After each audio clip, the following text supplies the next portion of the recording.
Hello again to another Agricolor Reacts, and today we will be watching what was Earth like in the age of giant insects from Koranos. New tunnel again, and it's an interesting. How big are the giant insects? How big were the giant insects? Were they the size of those Australian insects, or they were bigger even? I just want to know, how big were they? Insects are the most numerous animals on the planet. Over 1 million species have been described, and there are likely millions more we've never encountered. Relative to humans, modern insects are small and vulnerable, hiding in dark corners and skittering out of sight. But there was a time on our planet when insects were large and dangerous creatures that dominated their ecosystems, and in many ways, ruled the prehistoric world.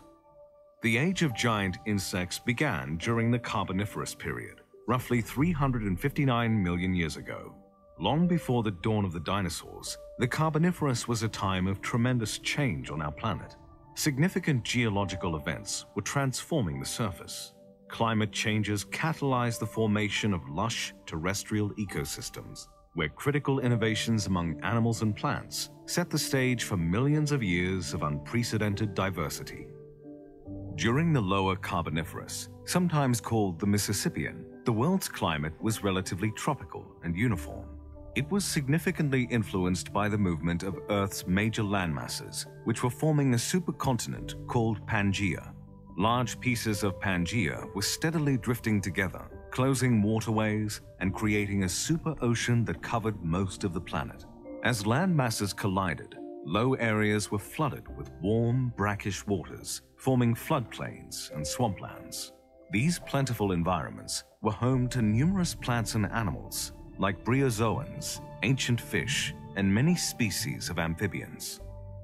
About 340 million years ago, a period of significant continental uplift began to shape our planet's topography and ecology. Around this time, the supercontinent Gondwana collided with landmasses in the northern hemisphere, striking with enough force to create brand new mountain ranges like the Appalachians. This period of continental uplift also expanded the world's floodplains and swamps, where new species of plants were sprouting in troves. Large seed ferns and towering trees formed massive tropical forests, which engulfed many regions around the equator. The relatives of many modern plants, like conifers, first appeared in these vast prehistoric woods. Alongside diverse flora, the world's swamps and forests supported a complex system of semi-aquatic and terrestrial animals. Many ancient amphibians lived near the water's edge, while early amniotes thrived in drier, terrestrial areas. These important creatures resembled present-day lizards, with long snouts and sprawling limbs. They also laid hard-shelled eggs, which allowed them to safely reproduce in terrestrial ecosystems. The first amniotes would eventually diverge into synapsids and sauropsids, the relatives of mammals and reptiles respectively. However, during the Carboniferous, the most dominant terrestrial predators were neither amniotes nor amphibians, but some of the largest insects ever discovered. About 323 million years ago, an unprecedented period of gigantism generated insects more than 10 times larger than their modern counterparts. Many species were unrivaled in their respective ecosystems. One of the best-known apex predators was a giant winged insect called Meganeura that resembled modern-day dragonflies. Meganeura had a wingspan of up to 70 centimeters, about the size of a pigeon today. For much of the Carboniferous period, winged insects like Meganeura were the only animals capable of flight, so the largest species ruled the skies. Around forests and swamps, Meganeura would swoop down with its beating wings and use its sharp mandibles to pierce the bodies of its prey. Meganeura was most likely an airborne terror during the Upper Carboniferous, but even larger animals were crawling along the forest floor. Arthropleura was a prehistoric myriapod that grew over 2 meters long. Ooh. Similar to modern millipedes, Arthropleura had a segmented body covered with armored plates and many legs. Though it wasn't technically an insect, this giant animal remains one of the largest terrestrial arthropods to ever live. When it was first discovered, paleontologists believed Arthropleura used sharp mandibles for cutting and stabbing prey. But more recent specimens suggest this giant creature, despite its terrifying appearance, was actually a herbivore. Arthropleura likely scuttled through woody environments, living alongside early amniotes and feeding on mostly plant matter. Arthropleura may have not been a dangerous carnivore, but it likely shared its ecosystem with another horrifying arthropod. Known as the lung scorpion, Pulmonoscorpius was a giant relative of modern-day scorpions that grew up to 70 centimeters long. Dwarfing even the largest species today, Pulmonoscorpius had big eyes, an armored body, and a sharp stinger on the end of its tail. In woodsy biomes and swamps, Pulmonoscorpius was likely a dangerous predator that preyed upon everything from amphibians and amniotes to other arthropods. Paleontologists have discovered many fossils of large arthropods, but some debate remains over why these animals became giants in the first place. Similar levels of insect gigantism have not occurred since the Upper Carboniferous. So what was special about this period? Many evolutionary factors, like reproductive success or decreased competition, can influence an animal's body size. For example, a deficit of flying predators during the Carboniferous period may have allowed more insects to survive in the open, leading to a general increase in both size and diversity. A lack of competition may have contributed to the success of many insect populations, but paleontologists believe something else caused insects to grow to record-breaking sizes. During the late Carboniferous, oxygen was extremely plentiful in the atmosphere, far exceeding oxygen levels today. This period of hyperoxia, or oxygen abundance, may have influenced the growth of terrestrial arthropods.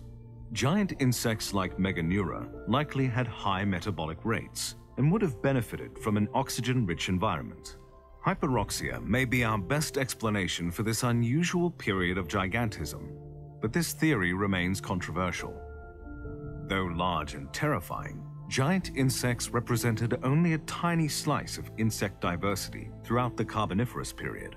Tropical swamps and forests were crawling with all kinds of insects, from wingless hexapods to fast and mobile flyers.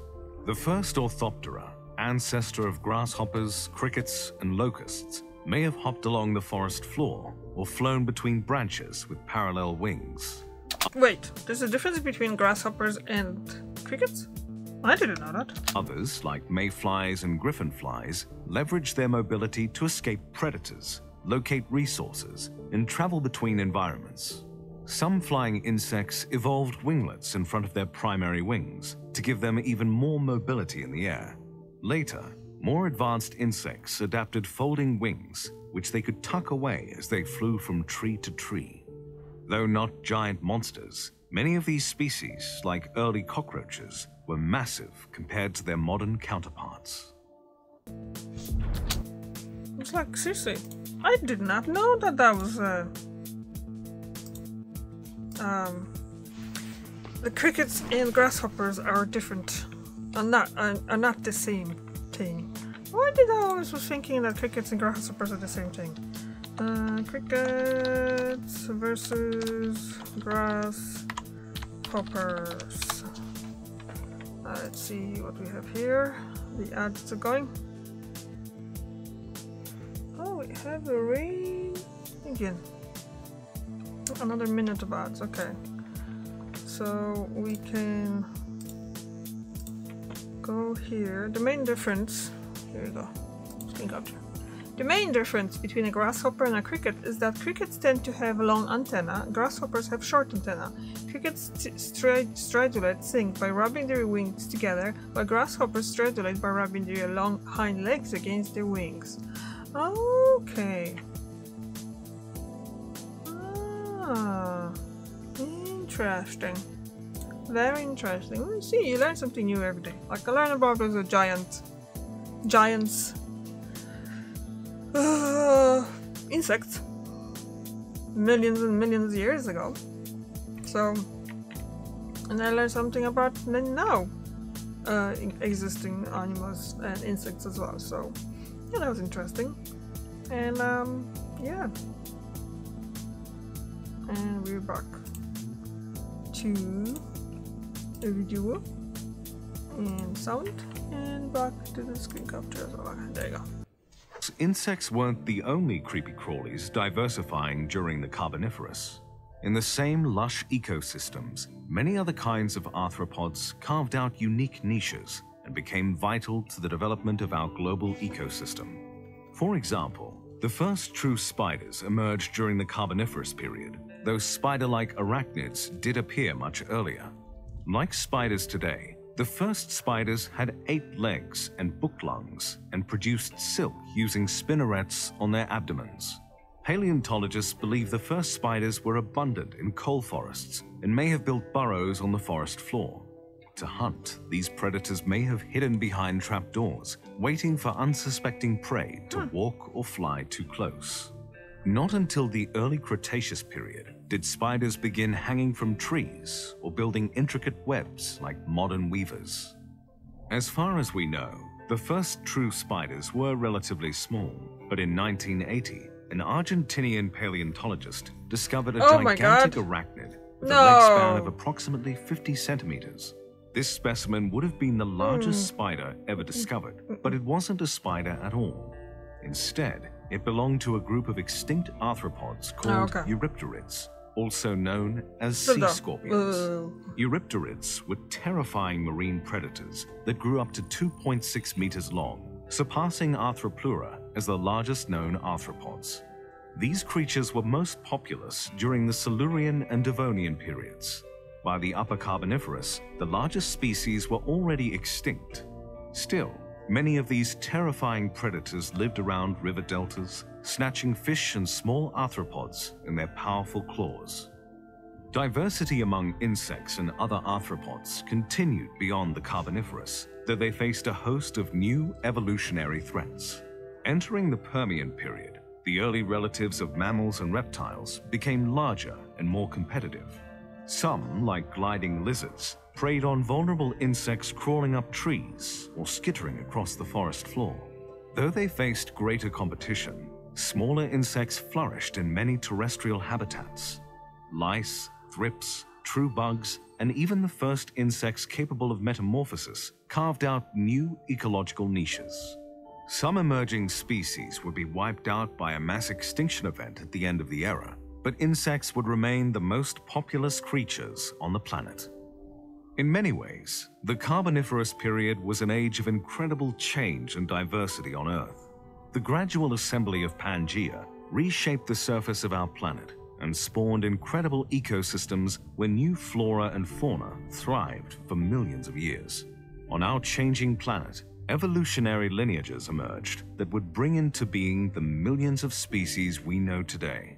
But the Carboniferous period may be best known as that rare moment in evolutionary history when giant terrestrial insects ruled the world. Is that the end though? What do you think, guys?